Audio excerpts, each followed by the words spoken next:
آپ صلی اللہ علیہ وسلم کے دندان مبارک سے نور نکلا تو حضرت عائشہ رضی اللہ عنہا کی سوئی جو کہ اندھیرے میں گم ہو گئی تھی مل گئی۔ پوری روایت سنیں۔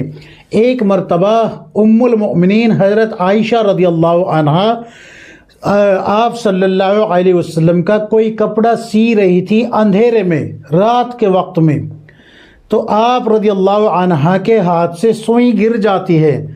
آپ جو ہے زمین پہ ہاتھ پھیرتی ہے، تلاش کرتی ہے، لیکن سوئی نہیں ملتی۔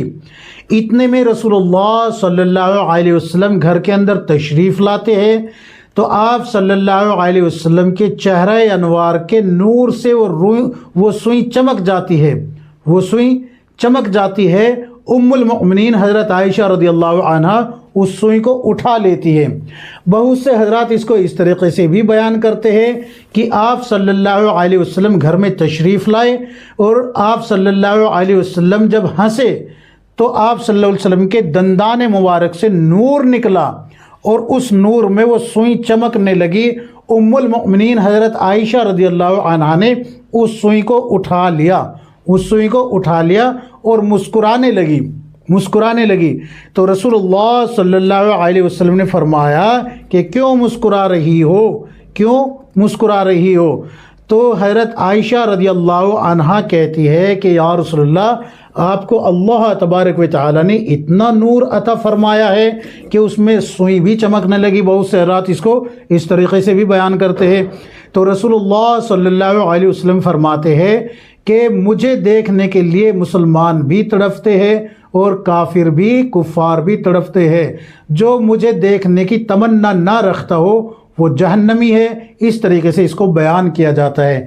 کیا ہے اس روایت کی حقیقت؟ یہ روایت بالکل من گھڑت ہے، بالکل کوئی حقیقت نہیں ہے اس کی۔ آپ صلی اللہ علیہ وسلم پہ جھوٹ بولا گیا ہے۔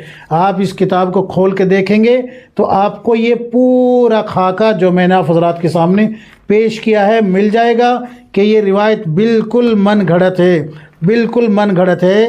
اس کو علامہ عبد الحی لکھنوی رحمۃ اللہ علیہ تو بالکل کہتے ہیں کہ یہ واعظین کی جہالت ہے اور کچھ نہیں ہے، واعظین کی جہالت ہے۔ جو جاہل واعظین ہے وہ اس کو بیان کرتے ہیں۔ علامہ لکھنوی رحمۃ اللہ علیہ نے یہی لکھا ہے، آپ جو ہے اس کو کھول کے دیکھ لیجئے، الآثار المرفوعات جلد نمبر 2 میں یہ بات لکھی ہوئی ملے گی حضرت لکھنوی رحمۃ اللہ علیہ کی۔ امید ہے کہ بات کو سمجھیں گے، ان کو بیان کرنے سے خود بھی رکیں گے اور لوگوں کو بھی روکنے کی کوشش